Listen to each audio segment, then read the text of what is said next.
রাজ্য সরকার 31শে ডিসেম্বর থেকে mask, sanitiser এবং আমাদের সোশ্যাল ডিস্টেন্সিংয়ের ক্ষেত্রে সেগুলো যাতে মানা হয় তার জন্য কড়া পদক্ষেপ গ্রহণ করবে 31শে ডিসেম্বরের পর থেকে।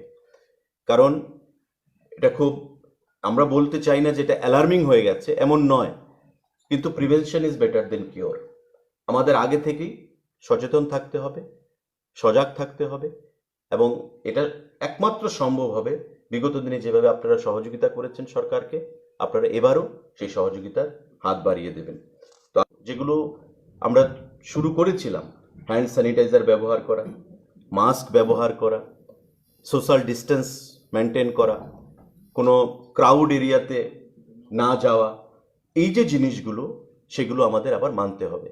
কারণ ইতিমধ্যে রাজ্য সরকারের যথেষ্ট ইনফ্রাস্ট্রাকচার রয়েছে। কোভিড 1 এবং 2-তে আপনারা দেখেছেন, কোভিড 2-র সময় আমাদের অক্সিজেন প্লান্ট পর্যন্ত বসানো হয়েছে এবং প্রতিটা অক্সিজেন প্লান্ট সেখানে ইন অপারেশন, সেখানে সচল রয়েছে। প্রতিটি ক্ষেত্রে আমাদের বেডের সংখ্যা বাড়ানো হয়েছে, বেডের মধ্যে অক্সিজেন ফ্যাসিলিটি অ্যাড করা হয়েছে।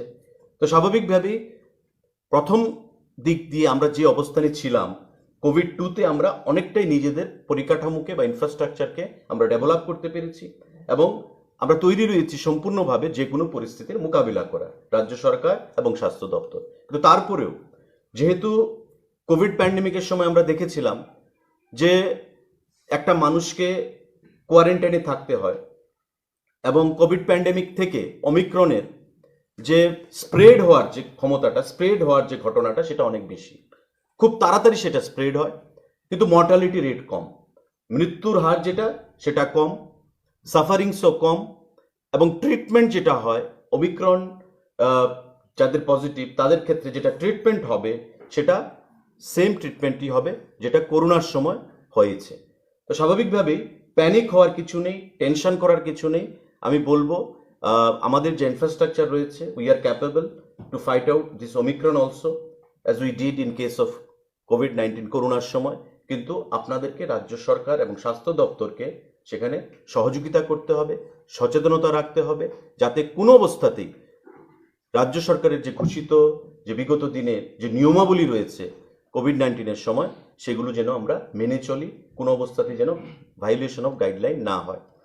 রাজ্য সরকার 31শে ডিসেম্বর থেকে মাস্ক, স্যানিটাইজার এবং আমাদের সোশ্যাল ডিস্টেন্সিংয়ের ক্ষেত্রে সেগুলো যাতে মানা হয় তার জন্য কড়া পদক্ষেপ গ্রহণ করবে 31শে ডিসেম্বরের পর থেকে। কারণ এটা খুব, আমরা বলতে চাই না যে এটা অ্যালার্মিং হয়ে গেছে, এমন নয়, কিন্তু prevention is better then cure. আমাদের আগে থেকেই সচেতন থাকতে হবে, সজাগ থাকতে হবে, এবং এটা একমাত্র সম্ভব হবে বিগত দিনে যেভাবে আপনারা সহযোগিতা করেছেন সরকারকে, আপনারা এবারও সেই সহযোগিতার হাত বাড়িয়ে দেবেন।